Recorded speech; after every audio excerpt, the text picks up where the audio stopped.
Today I've got a fun way to use the Altenew gradient cardstock sets.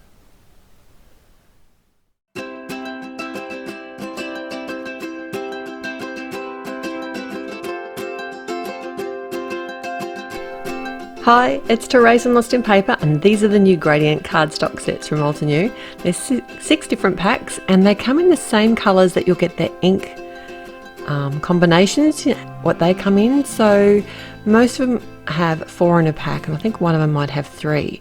So the colours coordinate with the inks that are from Altenew, and they've chosen some really pretty combinations here. And this is the one I've been waiting for. This one's called Cherry Blossom, and I've been hanging out for a really bright pink cardstock because they do have really great cardstock, but no hot pink. But look at this. I was so happy to see this. So this has to be the one that I'm focusing on today. And these 4 colours just make me happy. Yay! So what I thought I'd do was use the layered rose die today and make like an ombre on the front of a card rather than actually layer up a flower. Because it's pretty obvious that these sets could be used with the layering dies from Altenew, and the 3D flower dies are stunning.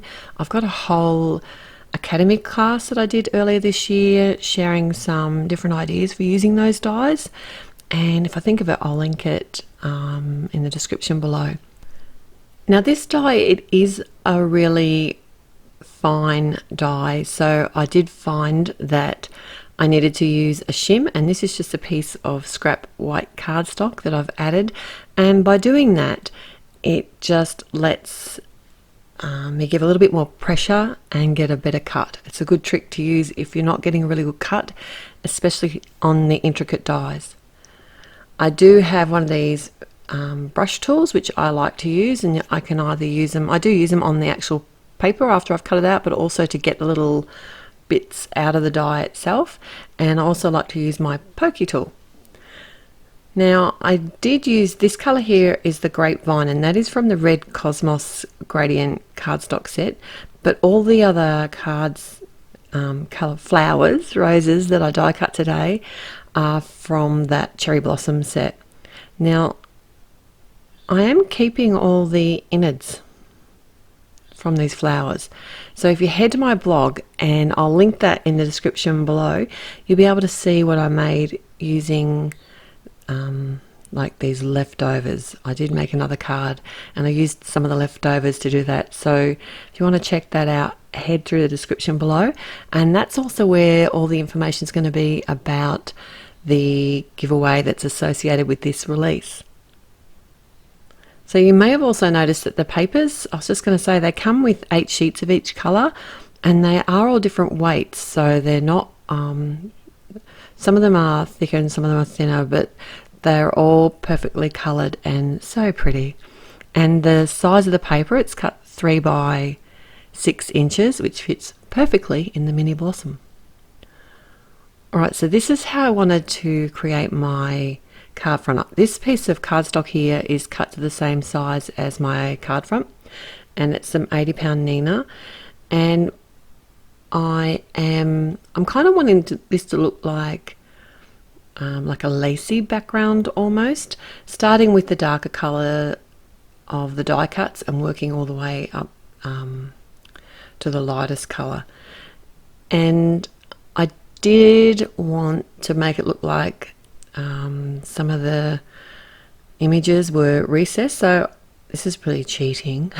I added some glue and adhered it down and then just cut away the edges. So I used a liquid glue, this is some matte medium, and that way I could just move it slightly and make sure that my edges were all touching how I wanted. I just didn't want there to be too many gaps in the lower portion of my card panel, and as I worked my way up to the top of the card panel, I did actually taper it away, and I just had 1 or 2 of the flower images at the top. And these colours are just so pretty. I'm really excited. I just can't wait for the orange set. I really hope. And the lime. Maybe I could ask Altenew. We should all ask them, and then they'll do it for sure. Although they have got some lovely orange cardstocks that they sell in A4 at their store, and I do use those ones. Right, I did decide to add a little mix and match Mariposa butterfly, and they're not as intricate, so I didn't need the shim in this one to actually die cut them out. I did shout myself a new set of plates, and I like the way they're lettered A and B, and it comes with 2 A plates, so 2 base plates come with this replacement set. It's really handy because that's the one that gets all the etching in it, so it means that I won't need to buy one for a little while now.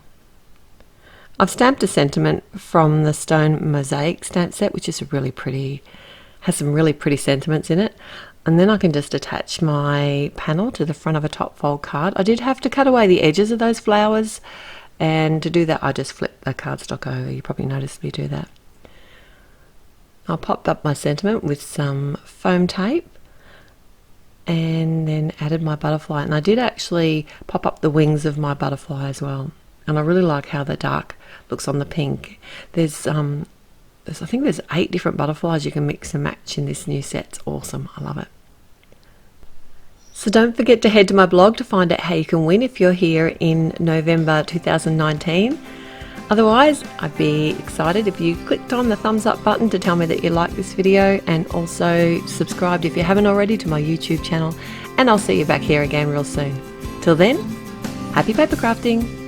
Bye.